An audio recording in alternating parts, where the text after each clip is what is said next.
ഈ പുറകെ കാണുന്ന വണ്ടിയിൽ ഇതിലാണ് നമ്മൾ ഇന്നലെ വന്നത്. ഈ വണ്ടിയെ ഫുള്ളായി കാണിച്ചു തരാം. എന്താ ഈ മുതലാണ് നമ്മൾ ഇന്നലെ വന്നത്. എന്താ വണ്ടി കണ്ടാ, ഫുള്ള് ലോഡാട്ടോ. ഇത് പേപ്പറാണ്, ഗോവയിൽ ഇറക്കാൻ പോകണം. അപ്പോൾ ഈ വണ്ടിയിലാണ് നമ്മൾ വന്നത്. അപ്പോൾ നമ്മൾ വരുന്ന വഴിക്ക് കാസർഗോഡ് നല്ലൊരു ബീഫ് കണ്ടപ്പോൾ നമ്മൾ അവിടെ നിർത്തിയിട്ട് കുറച്ച് ബീഫ് വാങ്ങി നമ്മൾ ഫുഡ് ഉണ്ടാക്കി കഴിക്കാനായിട്ട്. അപ്പോൾ ബീഫ് നമ്മളോട് നിർത്തി ബീഫ് കറി ഉണ്ടാക്കണം, ചോറ് കഴിക്കണം. ഇതൊക്കെ കഴിച്ചിട്ട് ഉള്ള വിശേഷങ്ങളാണ് ഇനിയുള്ള കാഴ്ചകൾ. അപ്പോൾ നമുക്ക് ആ കാഴ്ചയിലേക്ക് പോകാം. അപ്പോൾ മാമ എന്താ അവിടെ ബീഫ് റെഡിയാക്കുന്നുണ്ട്. ഞാനൊന്ന് മാമനെ സഹായിക്കട്ടെ.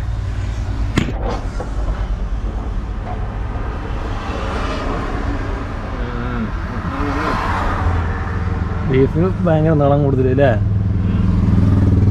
കുറച്ച് മുറിച്ചത്തേക്ക് നീളം കൂടെ ചെറുതാക്കുകയാണ് ഞങ്ങൾ.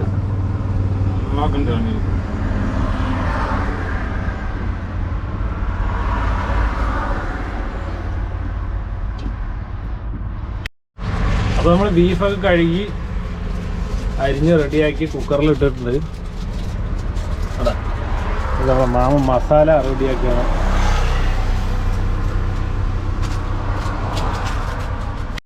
മാമ എന്തൊക്കെ മസാല ഇടണേ?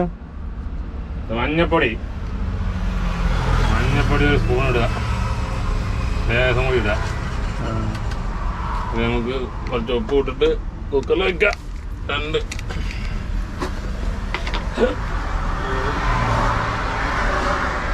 ഇതാണ് ലോറിക്കാരൻ്റെ 5 സ്റ്റാർ ഹോട്ടൽ അല്ലേ? ലോറിക്കാരൻ്റെ 5 സ്റ്റാർ ഹോട്ടൽ. 5 സ്റ്റാർ ഹോട്ടലിൽ പോയാലും ഈ ടേസ്റ്റ് കിട്ടില്ല. ലോറിക്കാരൻ്റെ വന്ന് കഴിച്ചാലാണ് ഇതിൻ്റെ ഒരു കൊമ്പ ഉണ്ടാവുള്ളൂ. ഇതൊക്കെ കണ്ടറിയണമെങ്കിലും കഴിച്ചറിയണമെങ്കിലും ലോറിയിൽ വരുന്ന മക്കളെ. അതെ, ഇതാണ് ലോറി ജീവിതം. ഗ്യാസ് എടുത്ത് ഗ്യാസ് കുക്കറിലിട്ട് ഞാൻ ഇത് കത്തിച്ച് ബീഫ് ഞങ്ങൾ അടുപ്പത്ത് വെച്ചിട്ട് ബാക്കി കഷ്ണമൊക്കെ ഇങ്ങനെ കണ്ടോ, തക്കാളി, ഉള്ളി, പച്ചമുളക് ഇതൊക്കെ അരിയണം.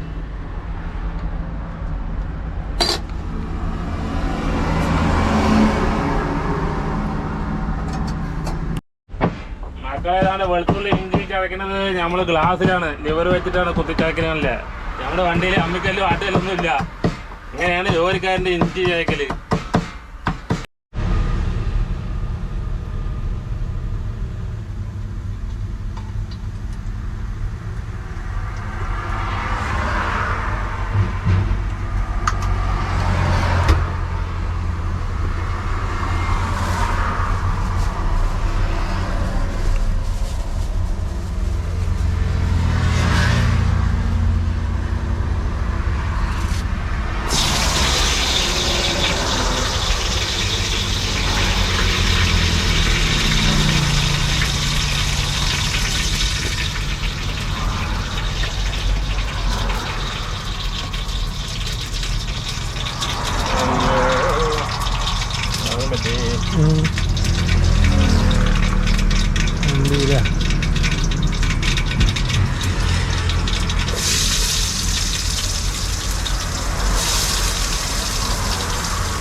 ഏതെടുക്കണം